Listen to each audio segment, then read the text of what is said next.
Yeah. Is there a hospital nearby? Yeah. Shut the fuck up and fight, asshole! It's not fair. Damn!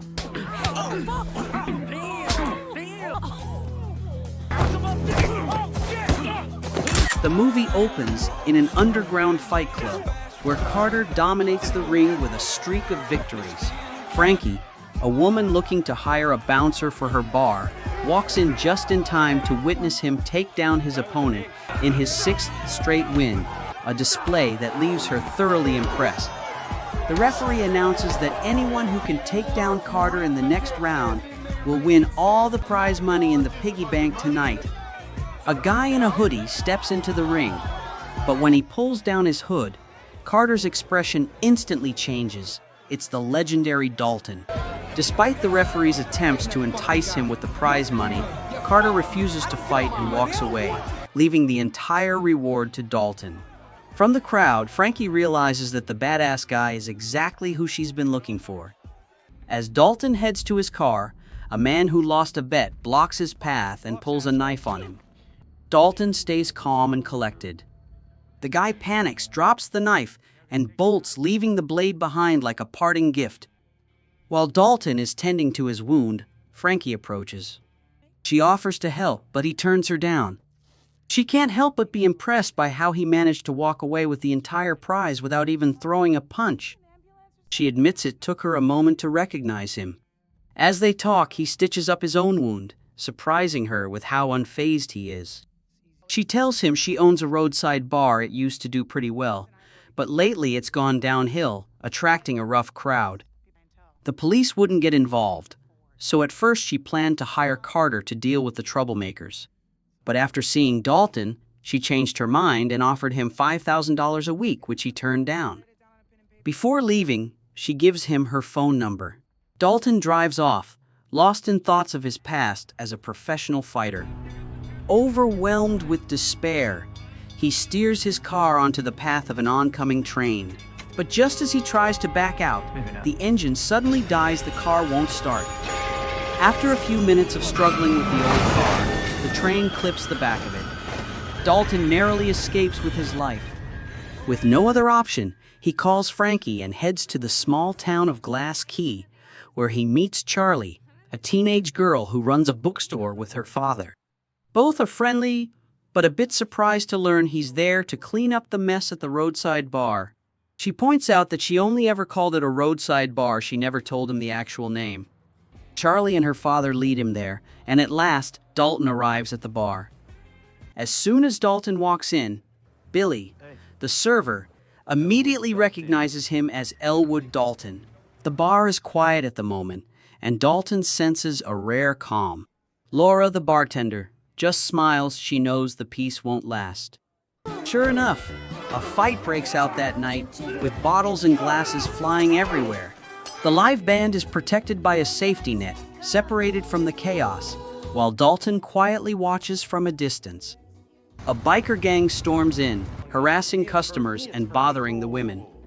Billy steps in to protect a girl but gets threatened. Dalton steps up, trying to calm things down. As tensions rise, Dalton asks the gang to step outside to talk, but their leader Dell refuses. Then Dalton knocks over their bikes, forcing them to follow him outside. Once out there, he gives them a chance to back down peacefully, even jokingly asks if they have insurance and how far the hospital is. Mo, the one gang member with a shred of humanity, starts giving directions. Another member angrily tells him to shut up. Dalton slaps each gang member in turn. When they fight back, he responds with powerful punches, breaking one guy's nose. He offers to make peace, but Dell refuses and ends up knocked out cold. Afterward, Dalton borrows Frankie's car to take the gang members to the hospital. While there, he even helps them with the paperwork. On his way back, a doctor stops him, sarcastically thanking him for filling the emergency room with a bunch of idiots. His sense of humor catches her off guard, and she smiles. Seeing that he's bleeding, she offers to help. While bandaging his knife wound, she asks if he really enjoys fighting and winning so often. Dalton admits that no one truly wins in a war. When she tries to stitch up the wound, he refuses. It's his fault, and he has to take responsibility. For that reason, he refuses painkillers. Back at the roadside bar, Frankie pays Dalton his weekly wage. The staff are still buzzing about the fight. Impressed by the bar's stunning atmosphere, Dalton wants to know who named it the Roadhouse. Frankie doesn't know either. Not wanting to stay at a motel, Dalton mentions a beautiful houseboat nearby that he wants to rent. Frankie says it's her boat and offers him a free stay, but warns him to watch out for the alligator. That night, Dalton dreams about his past and his UFC career when he was once a title contender. The next morning, Laura wakes him with breakfast and reminds him that Roadhouse has had many bouncers before, hoping he'll be different. Later, Dalton heads to Charlie's bookstore to use the computer. Even there, people are still talking about the fight with the biker gang. While he's using the computer, a commotion breaks out nearby. The biker gang from the night before is causing trouble again. Charlie grabs a baseball bat, ready to defend her turf. They mock her until Dalton steps out, making them back off. Dalton heads back to the roadside bar. Now it seems like the whole town knows who he is. Dalton tells Frankie he likes her boat, but has been having some strange dreams. She just laughs and calls them drifting dreams of the sea. Meanwhile, on a luxury yacht, the crime boss behind the biker gang receives bad news. Dalton has interfered, ruining their plan to intimidate customers and disrupt their business. The boss, mid-shave, orders the barber to carry on with the job. Mo suggests waiting until they're ashore, but the boss disagrees. Angry, he punches the captain. He orders the bikers to hold their positions and wait for further instructions. One henchman suggests calling his father for help, but the boss brushes it off. Meanwhile, at the roadside bar, another fight breaks out, this time over the music. Dalton sees an opportunity to teach Billy a few moves. To everyone's surprise, Billy actually pulls it off. Finally, Dalton steps in, doing exactly the job he was hired to do. Dalton breaks the attacker's wrist and leaves the rest to Billy. Even though he's just a server, Billy handles it smoothly. In the days that follow, Dalton lets Billy take the lead, teaching him a few basic moves while he spends time training to get back in shape. Dalton recognizes Reef, a worker with a scar on his knuckle, as a boxing guy. He quickly pairs Reef and Billy up as a team to keep order at the Roadhouse, giving him peace of mind to relax a bit more. Dalton watches proudly as his prot-G handles the situation. One night, while escorting a drunk guy outside, he spots the biker gang waiting nearby. They glare at him before speeding off. That night, he has nightmares about his UFC days, the title fight, the trash talk with his opponent, and the intense battle that wakes him up in the middle of the night. The next morning at the caf, Dalton runs into Ellie again. He starts wondering why everyone here seems so grumpy. Ellie explains that it's just their way of surviving. In Glass Key, loyalty and family ties run so deep that even the police don't always do their jobs right. Dalton and Ellie gradually cross the line from friends. After a week of work, he collects his paycheck and heads back to the houseboat. On the way, a car silently tails him, then suddenly speeds up, nearly crashing into him. Dalton dodges just in time, but the car doesn't stop. It backs up and crashes into him. The truck hangs precariously on the bridge as Dell, the biker gang leader, and his girlfriend climb out and run off, leaving the vehicle to fall into the river. Dalton survives, but when he returns to the houseboat, Dell is already waiting for him with a handgun. Dell starts monologuing like a typical villain, but Dalton quickly flips the script, breaking Dell's knee and throwing him into the water. Dalton tries to keep the peace. Just then, the alligator Frankie warned him about suddenly appears. Dalton tries to save Dell, but it's too late. The alligators have already eaten him. The next morning, the police search for Dell's body, but a local reminds them that alligators often hide their food, so the body might never be found. The locals believe Dalton has broken up the biker gang's drug operation.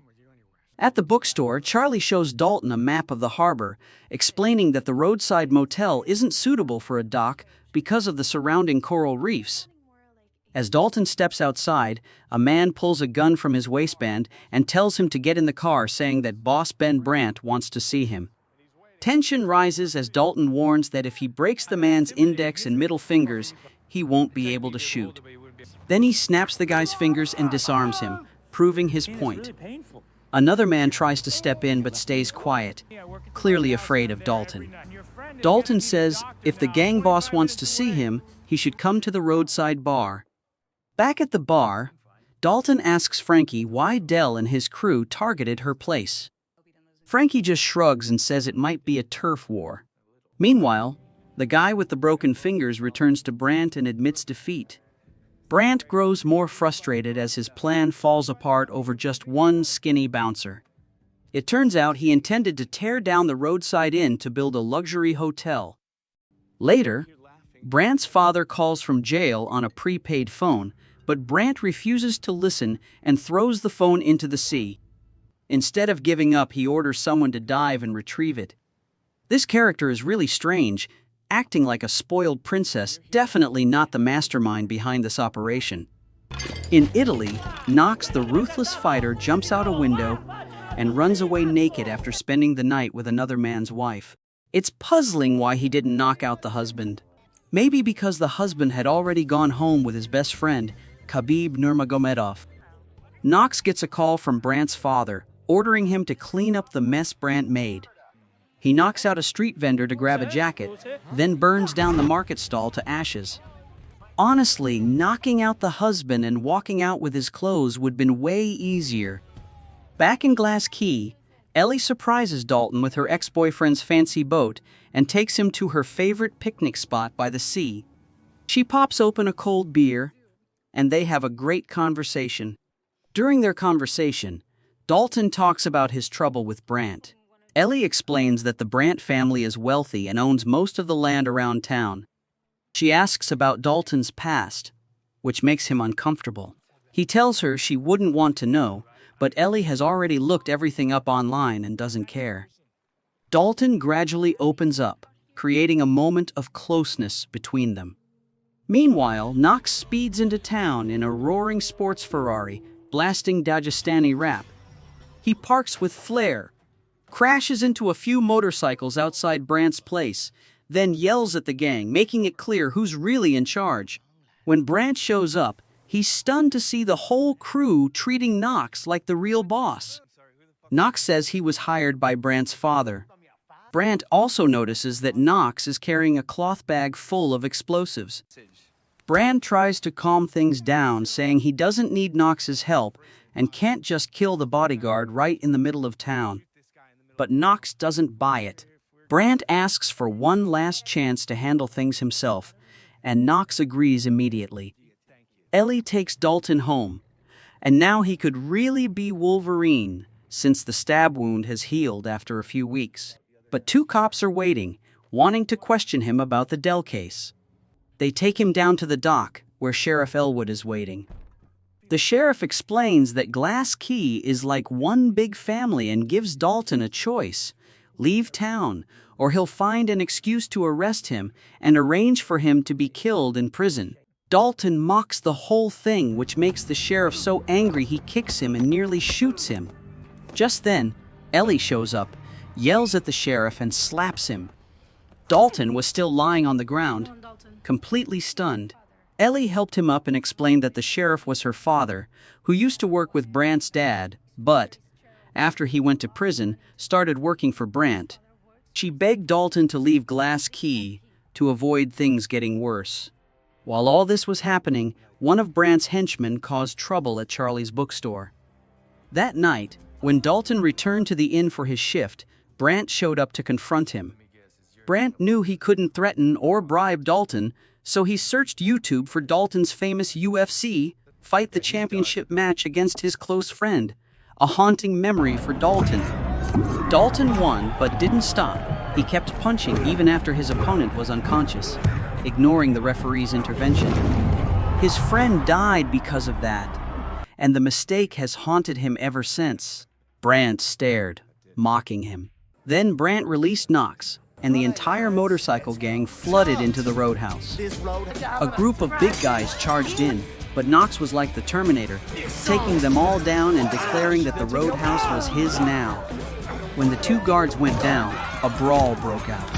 Dalton just wanted to quietly drink his coffee, but Knox kept calling his name.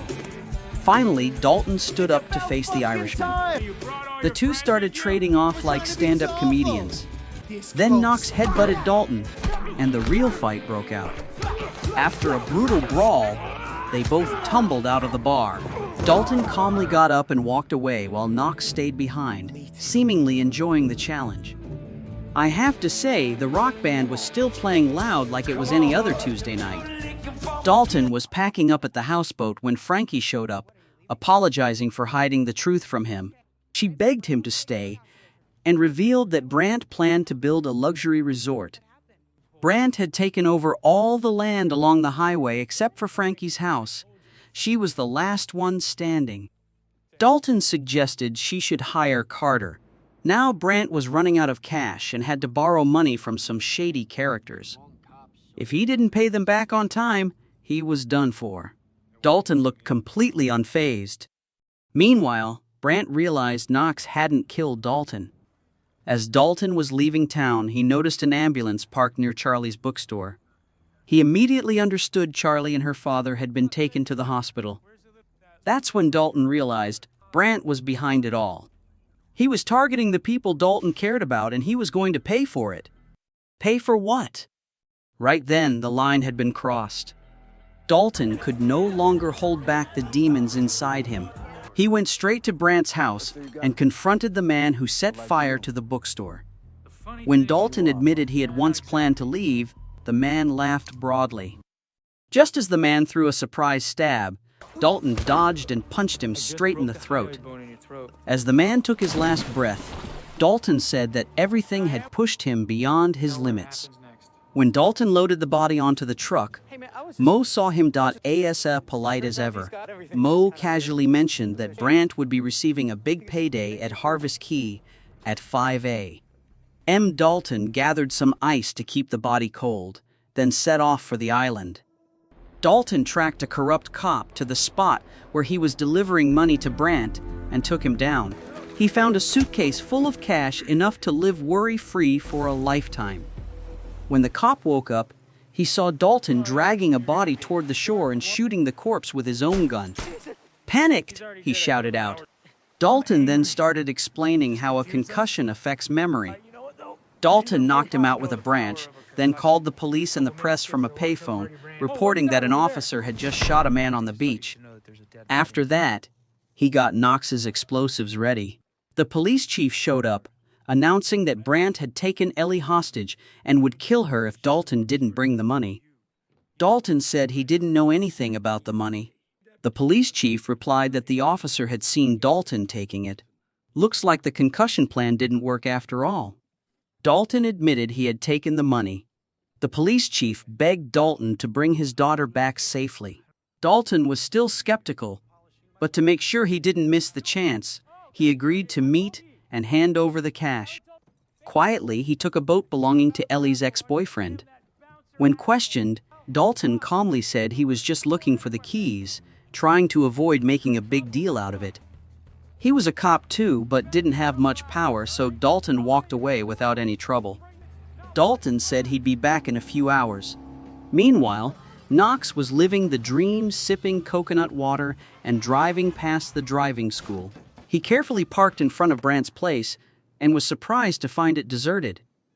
At the same time, Dalton stopped by Brant's yacht and bluntly told a young guy on board that he wasn't carrying any money. In response, the young guy punched him in the face. Then Dalton and Brant started talking about the yacht and how hard it was for Brant to take over his father's shady empire. After that, Brant asked about the money. Dalton stayed silent about the money because Ellie wasn't there. The police chief remained calm, not acting like someone whose daughter had been kidnapped. He denied the kidnapping and challenged Dalton to believe that Ben was the culprit. Then he admitted that he was the one who had taken the girl. Dalton just laughed at the threat of betrayal while Brandt angrily took it out on him. When Brandt ordered his men to kidnap Ellie, Knox appeared on the horizon. Knowing how dangerous Knox was, Dalton quickly caused chaos by blowing up Ellie's ex-boyfriend's boat. Then, to impress, Dalton showed the young man how to land a precise strike. He quickly took down Brandt's henchmen and rushed off to find Ellie. Meanwhile, she had broken the cabin window as the yacht began to sink. When Dalton arrived, the water flooded in, sweeping them both into the sea. Dalton struggled underwater with a guy while Ellie swam toward a nearby boat, only to find Brandt waiting for her. He grabbed her and dragged her back to the inn to destroy it. Meanwhile, Knox drove a boat straight at Dalton. Dalton grabbed the side, climbed aboard, and taunted Knox about his muscles. As Knox got ready to strike, Dalton spun the boat and threw Knox off, but Knox caught onto a rope. Dalton kept chasing Brandt's boat. Knox dangled behind the boat. When Brandt turned around, aiming to ram straight into Dalton, Dalton jumped just in time onto Brandt's boat. While recovering from the fall, Ellie tried to stop Brandt from rushing toward the roadside inn. Dalton charged in, fought, and quickly knocked Brandt unconscious. As Brandt crashed into the bar, he and Ellie jumped into the water to escape. Knox, surprisingly surviving the collision, swam to shore, stole a car, and sped toward the roadside pub. Inside the destroyed pub, Brandt regained consciousness. Dalton stepped in, determined to end it all. Brandt grabbed a fishing spear and attacked, but Dalton quickly dodged and countered. Suddenly, Knox crashed through the wall. The rematch was on. The two charged at each other with punches and sharp insults. They fought and debated at the same time. The battle was fierce, and much of the credit went to Doe Lyman, who really broke the opponent's rhythm. Every fight scene in the movie is a masterpiece. Dalton tries to finish it with a Khabib-style chokehold, then switches to a strike to the chin. But Connor breaks free and stabs him with a piece of beef. As Knox gets ready to attack again, Brandt yells for him to kill Dalton immediately. Frustrated by being ordered around, Knox turned to confront Brandt, clearly fed up with being the underling. That moment gave Dalton a chance to recover.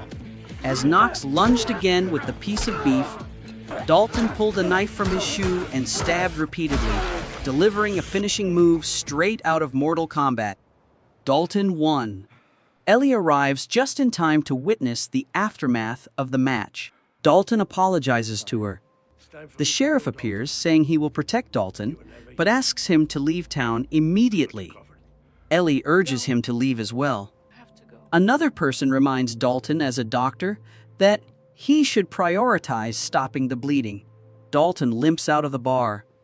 Hours later, Frankie returns to the dilapidated roadside tavern, still upbeat and saying they'll fix things. In the final scene, Dalton's bus arrives, and he says goodbye to Charlie. Meanwhile, her father finds a suitcase full of money in the burned-out bookstore and rushes to stop Dalton, but the bus has already left. In the post-credits scene, Knox wakes up in a hospital bed, knocks down the doctors, and flees the room.